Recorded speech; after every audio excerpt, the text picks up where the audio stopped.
नमस्कार। मैं वैद्य सुरजीत सरावत गाँव में। हम बात कर रहे थे अपने स्वास्थ्य के ऊपर और स्वास्थ्य में बात चली हुई थी अधारणीय वेग, जिन वेगों का निर्धारण नहीं करना चाहिए, यानी जिनके धारण करने से हम रोगग्रस्त हो जाएं, तो उन वेगों को धारण करने से हमें बचना चाहिए। अगर फिर भी कोई कारणवश या कोई ऐसी समस्या आ जाती है कि अगर हम उनका धारण कर लिया और हम रोगग्रस्त हो गए, तो फिर उसका उपचार कैसे करें, वो भी साथ में हम चर्चा कर रहे थे। तो हम कई वेगों की हम चर्चा कर चुके हैं।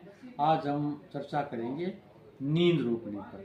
नींद एक प्राकृतिक प्रक्रिया है और नींद हमारे स्वास्थ्य के लिए भी ज़रूरी है, और हमारे सभी जो ऑर्गन हैं रिफ्रेश हो जाए, सही से अपना काम करें, इसके लिए नींद लेना बहुत ही ज़रूरी है।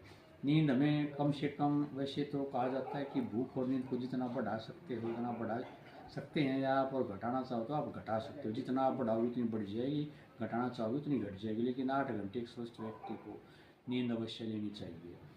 देखिए, अगर नींद हमारी पूरी नहीं होती है तो हमें क्या क्या समस्या हो जाती है। हमें चक्कर आने लग जाते हैं, उबासियाँ आती हैं, सिर दर्द हो जाता है, थकावट होती है, शरीर में बहुत आलसीपन आ जाता है, और जो पलक हैं वो बार बार झपकती रहती हैं। अगर हमने फिर भी मान लीजिए वेग किसी कारणवश रोक लिया, हमने नींद अपनी पूरी नहीं की, अगर ये समस्या आपको फिर हो जाती है, तो इसका उपचार क्या है।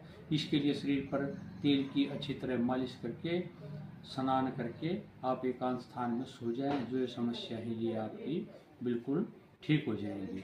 अब नेक्स्ट जो वेग है वो क्या है, खांसी। खांसी को भी कभी नहीं रोकना चाहिए। अगर हम खांसी को रोकते हैं, देखिए खांसी एक नेचुरल प्रक्रिया है, और खांसी को हम रोक लेते हैं तो क्या होता है, हमारी जो दिल की धड़कन है वो बढ़ जाती है, जिससे रोग उत्पन्न हो जाते हैं। मुंह में एक सूखापन भी आ जाता है। अगर हम खांसी रोकते हैं तो मुंह में सूखापन हो जाता है, किसी किसी को खराश ज़्यादा बढ़ जाती है, या फिर वोमिटिंग आ जाती है खांसी रोकते हैं तो एक दिन। तो ये हमें अगर बाय चांस खांसी हमने कहीं पर दवा भी ली, तो इसका एक उपचार क्या है कि आप जो मुलट्टी है, मुलट्टी या फिर लौंग को मुंह में आप दबाकर उसको चूसिए। आपकी जो खांसी के दबाने से जो समस्या हुई थी वो लगभग ठीक हो जाएगी। बाकी